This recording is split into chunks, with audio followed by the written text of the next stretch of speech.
Doctor অর্চনা মজুমদার, আমাদের সাংগঠনিক জেলার সভাপতি শ্রী তমগ্ন ঘোষ, শ্রী অরুণ সাউ, এখানে যারা উপস্থিত আছেন আমার সহকর্মী বন্ধুগণ এবং বিভিন্ন স্কুলের আমার ছোট ছোট ভাই বোনেরা,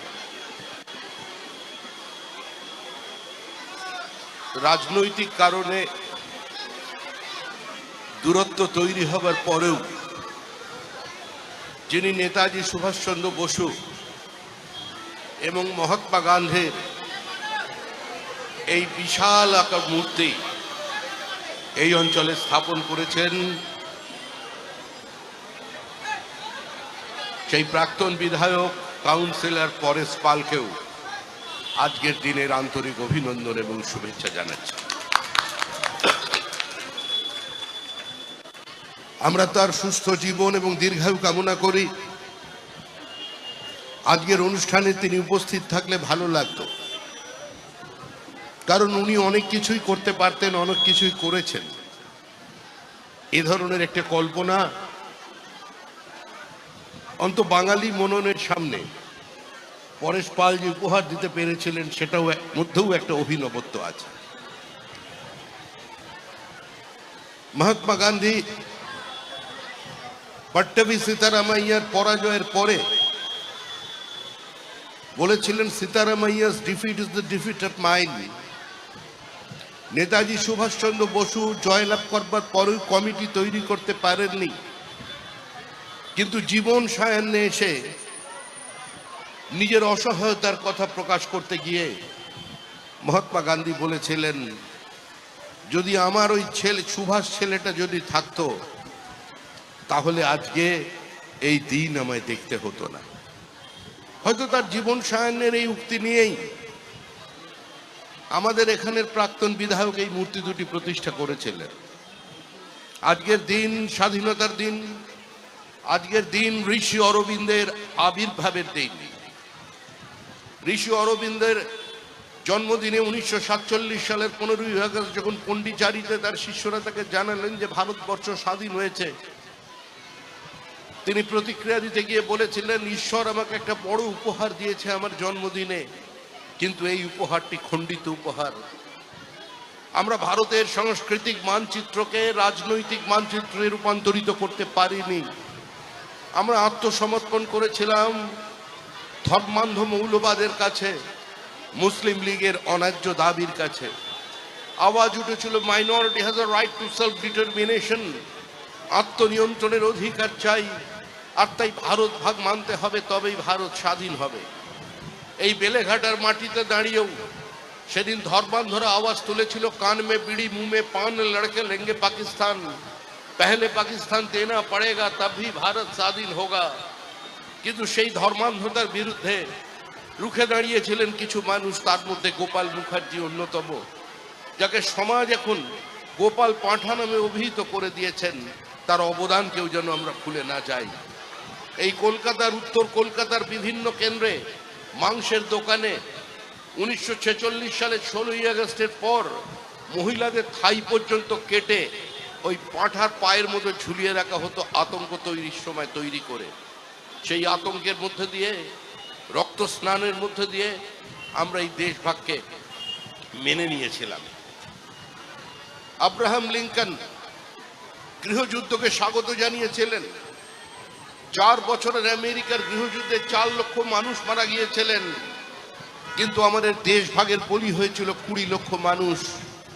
যদি সুভাষচন্দ্র বসুকে কংগ্রেস থেকে বিতাড়িত না করা হতো, তিনি একজন ব্যক্তি ছিলেন যিনি দাঁড়িয়ে বলতে পারতেন, I do not believe in two nations, I believe in one nation. India cannot and will not be divided.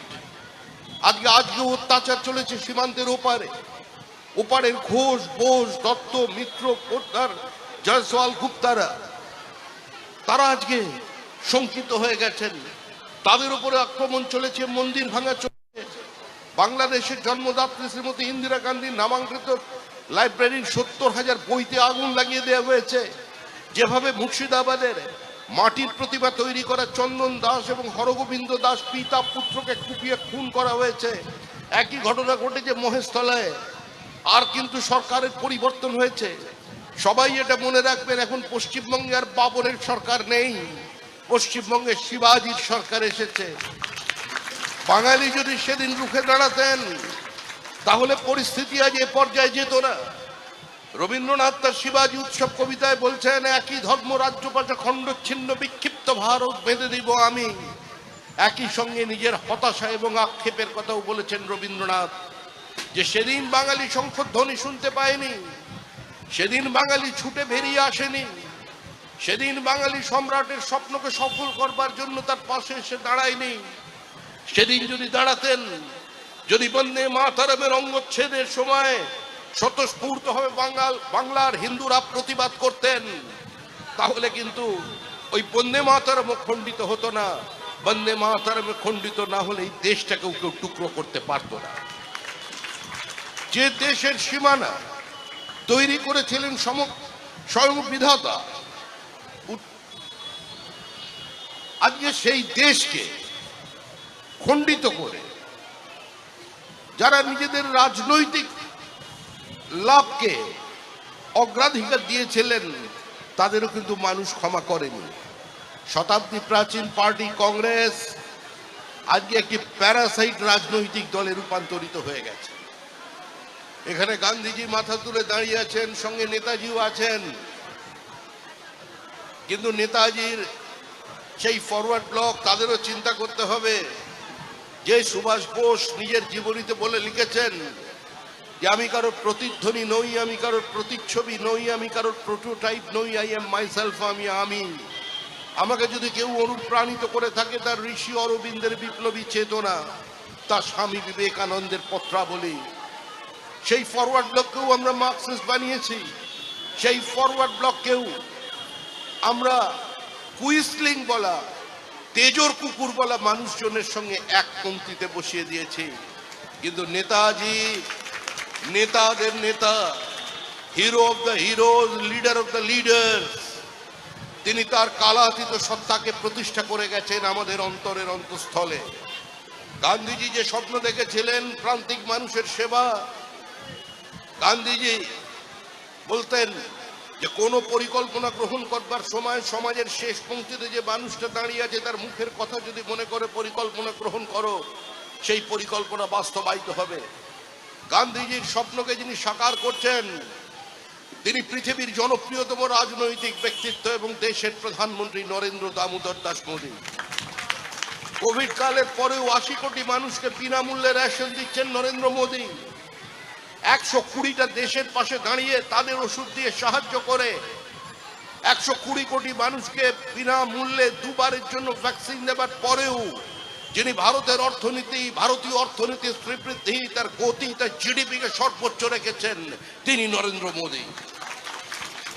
যার নেতৃত্বে 2047 সালে ভারতবর্ষ পৃথিবীর সর্বসেরা হবার স্বপ্ন দেখেছেন, সেই নরেন্দ্র মোদী গান্ধীজির স্বপ্নকে বাস্তবায়িত করেছেন।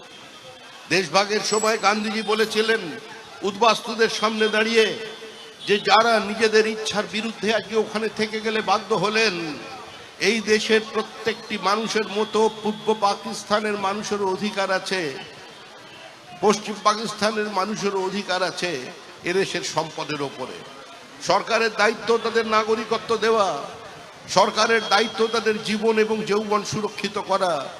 গান্ধীজির প্রতিশ্রুতিকে বাস্তবায়িত করতে পারেনি, গান্ধীজির স্বপ্নকে কংগ্রেস ধরে রাখতে পারেনি, সেটা করে দিয়েছেন নরেন্দ্র মোদী।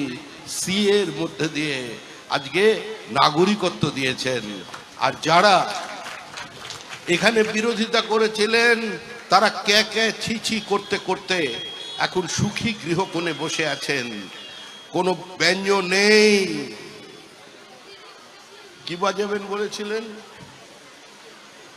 কি ড্রাম বাজাবেন না কি একটা বলেছিলেন, ডিজে বাজাবেন। এখন ডিজের আওয়াজ নেই, এখন ঘরের একদম কোণে বেহালা বাজাচ্ছেন, বেহালা, সেটাও করুণ সুরে। এই সুর আরো করুণ হবে। মানুষ স্বাধীনতা পেয়েছে পশ্চিমবঙ্গে, আর কোনো পুলিশের ওপরে কালী পুজোর দিন আক্রমণ হবে না, পুলিশের গাড়িতে আগুন লাগানো হবে না, সাংবাদিকরা প্রহৃত হবেন না।